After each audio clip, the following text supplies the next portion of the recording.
बच्चों, आज हम अभिज्ञान शाकुंतलम नाटक के तीसरे अंक को प्रारंभ करने जा रहे हैं। तृतीय अंक है, इस प्रकार से तीसरा अंक है, ततः प्रविशति कुशान आदाय यजमान शिष्य। ततः इसके बाद में यजमान शिष्य कुशान आदाय प्रविशति, यजमान शिष्य कुशों को लेकर के प्रवेश करता है। अब यहाँ पर देखिए, कर्ण का जो शिष्य है वो कुशों को लेकर के प्रवेश करता है। तो शिष्य है, सबसे पहले शिष्य, अहो महानुभावे पार्थिवो दुष्यन्ते प्रविष्ट मात्रेव आश्रम तत्र भवति राजनी निरूप द्रव्याणि न कर्माणि प्रवर्तानि भवन्ति। महानुभाव पार्थिव दुष्यंत, अरे ये पार्थिव राजा दुष्यंत है। प्रविष्ट तत्र भवति राजनी प्रविष्ट मात्र, तो ऐसे सम्मान्य महाराज के प्रवेश करने मात्र से आश्रम में न कर्माणि, आश्रम में जो हमारे कर्म हैं वो निरूप द्रव्याणि प्रवर्तानि भवन्ति, वो बिना किसी बाधा के प्रवर्त हो रहे हैं।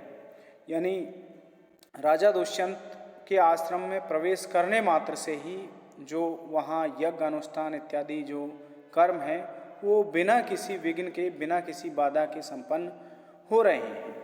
तो यहाँ पर देखिए, इस श्लोक में भी बताया गया है, का कथा बाण संधाने जा शब्देन एव दूरतः हुंकारेण एव धनुषय से ही विज्ञान अपोहति। तो सबसे पहले देखिए, अन्वय के अनुसार अर्थ लेंगे, बाण संधाने का कथा। बाण का जब संधान करेंगे, बाण को जब चढ़ाया जाएगा तो उस समय तो क्या बात होगी, लेकिन ही स ज्या शब्देनेव धनुषय हुंकारेणेव, निश्चित रूप से प्रत्यंचा की शब्द से, प्रत्यंचा की आवाज से, धनुष हुंकारेणेव मानो धनुष की टंकार से, विघ्नान दूरतः अपोहति, विघ्नों को, बाधाओं को दूर कर देते हैं। तो जब बाण चलाएंगे तो क्या बात होगी, केवल उनके प्रत्यंचा की आवाज से और धनुष की टंकार से ही आश्रम में जो यज्ञ होम इत्यादि में जो बाधा उत्पन्न हो रही थी वो दूर से ही, इसकी आवाज़ से ही दूर हो रही हैं। तो फिर यदि वो बाण चलाएंगे तो फिर क्या बात होगी। तो यहाँ पर राजा दुष्यंत के शौर्य को यहाँ पर प्रकट किया गया है। अब देखिए, इस श्लोक में उत्प्रेक्षा अलंकार है, हुंकारेणेव में उत्प्रेक्षा है, मानो हुंकार से ही। तो उत्प्रेक्षा का लक्षण है संभावनम उत्प्रेक्षा साधर्मे तरेण वा, और इसमें अनुष्टुप छंद है। श्लोके सस्ते गुरुर गेयम सर्वत्र लघु पंचमम द्विचतुष्पादियो ह्रस्वम सप्तम दीर्घम अन्य। अब देखिए, आगे देखिए,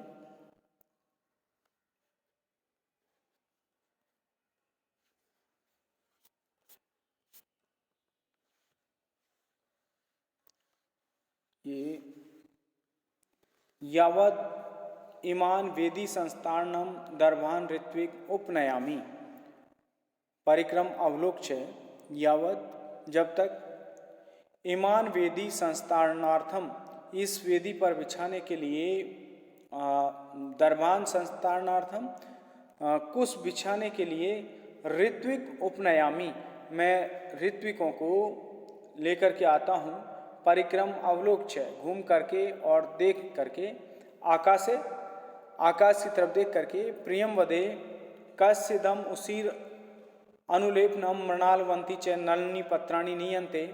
तो यहाँ पर देखिए संबोधित किया गया है प्रियम वदा को कि प्रियम वदा कस्यदम उसीर अनुलेपनम, ये उसीर का लेप किसके लिए, और मृणालवंती नलिनी पत्राणि च नीयन्ते, और कमलनाल युक्त जो कमलनी के पत्ते हैं वो किस लिए ले जाए जा रहे हैं, किसके लिए ले जाए जा रहे हैं। यानी उसीर का लेप और कमलनाल से युक्त कमलनी के जो पत्ते हैं वो किसके लिए ले जाए जा रहे हैं। तो आकर्ण सुनकर के, किम ब्रवीसी, क्या बोलती हो, क्या बोलते हो, आतप लग्नात वलवत अस्वस्था शकुंतला, लू लगने से शकुंतला अस्वस्थ हो गई है। तस्या शरीर निर्वापणायति, उसके शरीर के शांति के लिए इनको ले जाया जा रहा है। तरही त्वरितम गम्यताम, इसलिए शीघ्र आओ सखी। सा खलु भगवते कर्णवश कुलपति उच्छ्वसितम, वह भगवान कर्ण का उच्छ्वसितम का मतलब प्राण स्वरूप है, यानी जो शकुंतला है वो महर्षि कर्ण के प्राण स्वरूप है। अहम अपि तावद वैतानिकम शांति उदकम अस्यई गौतमी हस्ते विसर्जिष्यामि, और मैं भी वैतानिकम का मतलब है यज्ञ जो जल है उसको, अस्यई शांति उदकम, इसके लिए शांति प्रदान करने वाला जो यज्ञ जल है उसको गौतमी के हाथ में भिजवाऊंगा। इति निष्क्रांत है, इस तरह से वो निकल जाता है। इति विस्कंभक है, ये विस्कंभक है। अब देखिए यहाँ पर सबसे पहले आकाश भाषित के रूप में अकेला ही व्यक्ति प्रश्न करता है उसमें और खुद ही उनके जवाब दे देता है, तो इसको आकाश भाषित कहा जाता है। अब ये विस्कंभक में सूचना दी गई है, तो विस्कंभक का मतलब होता है ये विस्कंभनाति नियोज्यति पूर्व पर कथा भागम यस है, यानी जो पूर्व और पर कथा को जोड़ने वाला कथा विशेष का अंक होता है उसको विस्कंभक कहा जाता है। यानी पहले की कथा और आगे की कथा की कड़ी का कार्य ये विस्कंभक करता है, तो इसमें ये सूचना दी जाती है। अब देखिए आगे, ततः प्रविशति काम्य मानो अवस्थो राजा, इसके बाद में काम्य माने अवस्था राजा प्रविशति, काममान अवस्था में राजा प्रवेश करता है। कामियों की जैसी अवस्था होती है उस तरह की अवस्था में राजा का प्रवेश यहाँ पर होता है। राजा निश्वास, राजा लंबी सांस लेकर के, राजा लंबी सांस गहरी सांस लेता है और कहता है जाने तपसो वीर्यम सा बाला पर्वती इति मे विदितम अलम अस्मि ततो हृदयम तथापि नैदम निर्वर्तितुम। तप से वीर्यम जाने, तप का जो वीर्यम का मतलब है यहाँ पर बल, जाने का मतलब मुझे पता है, मैं जानता हूँ। तो तप से वीर्यम जाने, तप का जो बल होता है, तप का जो बल होता है उसको मैं भली प्रकार से जानता हूँ। सा बाला पर्वती इति में विदितम, और वह बाला, ये जो बाला है वो पर्वती, वो पराधीन है। इति में विदितम, ये भी मुझे पता है।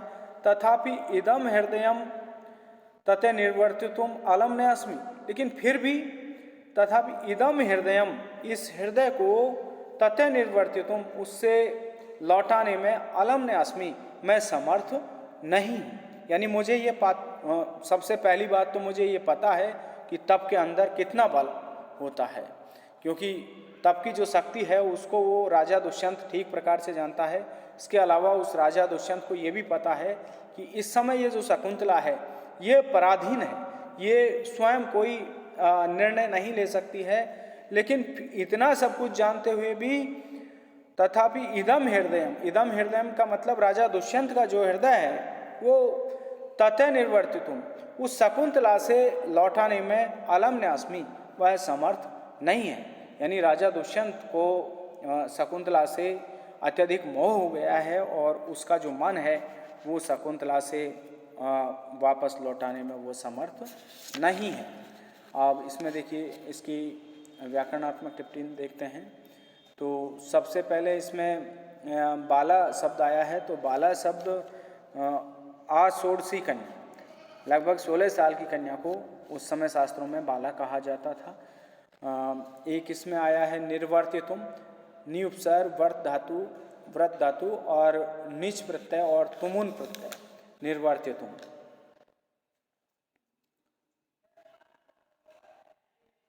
और इसके अंतर्गत अप्रस्तुत प्रशंसा अलंकार है। इसके अंतर्गत आर्या छंद है।